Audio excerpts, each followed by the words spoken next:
everyone. Desert Horizons, AZ off-grid unplugged 3 hours cabin ranch. Oh, here's my Susie. I don't know what she's waiting for, but she's waiting for something. I'm about 3 hours into my vacation. I thought I'd show you the progress I've made so far. I started digging a line, or digging a trench for a propane line. I put my propane tanks over there next to the water tank. But this is all the farther I could dig it. Because it's going to loop around and up and in. Just because I'm not going to fight the coil that the stuff comes in. It's Home Flex. Home Depot sells it, but I didn't get it from Home Depot.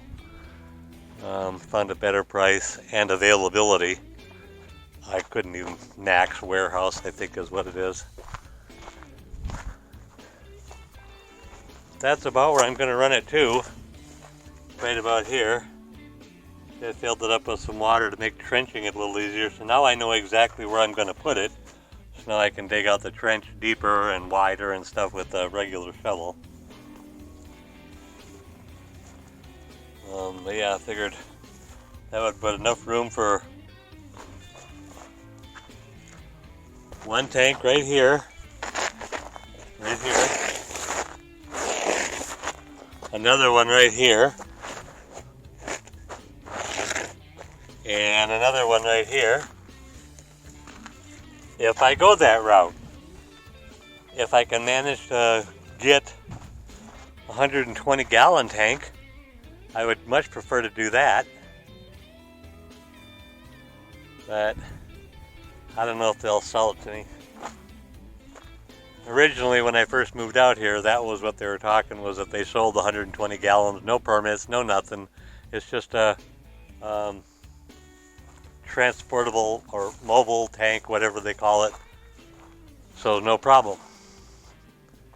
And I called up, I couldn't even begin to tell you when, 6-8 months ago, something like that. No, sorry. We can't let you have one of those without a permit. So I don't know, but that was just one company. I'm waiting to try with my other propane company. Once I get the line all trenched in and up and pigtails up there, they shouldn't have any reason not to either sell me or lease me a 120 gallon tank. The amount of propane I use is debatable whether or not it's cheaper to pay the $50 a month, or $50 a year, or actually it would be $100 a year lease rental on the tank,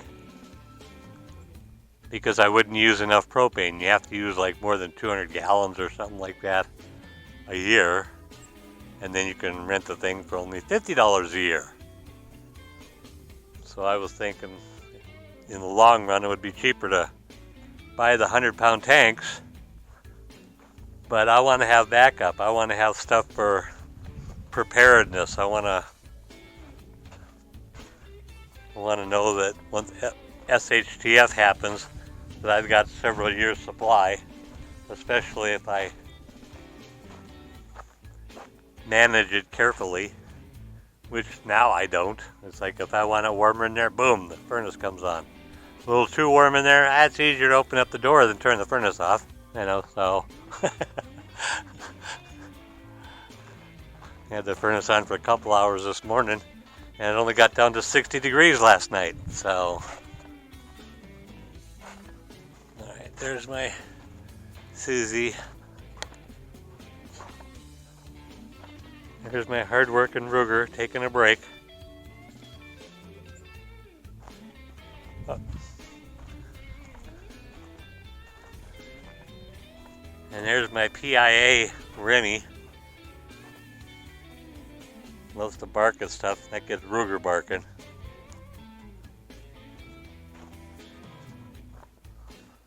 So like I said, the parts won't be in for about 2 more weeks. So I got plenty of time to dig that trench. Get it all set up, get it all ready. The final part for hooking up the Dyna-Glo wall furnace won't be here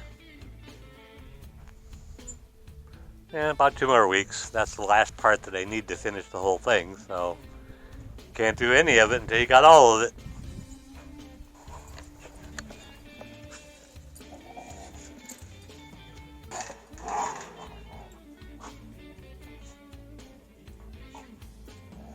Remy, come here, Remy.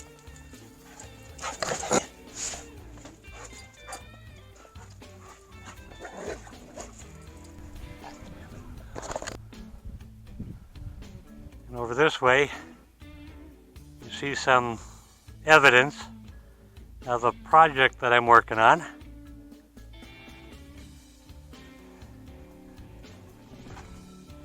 I'm redoing my entire propane setup, all the way from the heater out to the propane tank.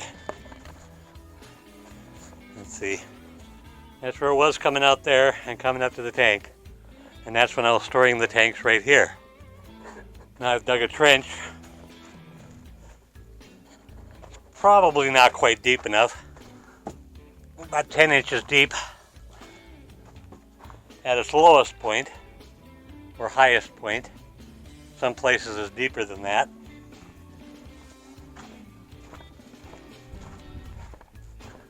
But this is I don't know if it's a new way, but it's a different way for running propane lines. Get some yellow piping, and then these fittings, those are special fittings for it. Those are about close to 30 bucks a piece, I think, maybe even more. And then I have another fitting that's almost 30 bucks that goes there that will shrink down to 3/8 inch piping, so I can connect it to this is the end that's going at the tanks. So maybe, actually no, this is the end that's going at the cabin. So that's why that's such a short cut there. And I only have that one connection there, and of course one there.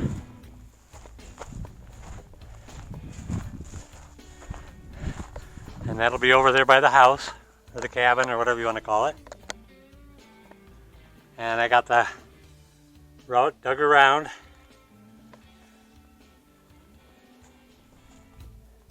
And this is where it's going to come up. And I'm going to attach one end of the yellow pipe. Geez, the sun is making this difficult. One end of the yellow pipe onto that. And then I'm going to put one tank there, another tank there, and it's going to be coming up right between the second and the third tank. So, and I'm going to have to buy another tank. So then we'll only, like I said, we'll only do the connections down there, and then a couple of connections here, all the way to the tank. Still waiting on the couple more pieces of piping and some 90-degree 3/8 inch elbows. Because out that yellow pipe, I can get it to come up. Jesus, son. I can get it to come up straight there. And then I need a transition to 3/8 inch pipe. So I can go through the wall with black pipe. And then I have a, well, they call it a fireplace connection. But let's see. Whoops. And here's the transition from the 1/2 inch poly pipe to the 3/8 inch black pipe. Like I said, I think this is $27 and the other ones are about $32 each.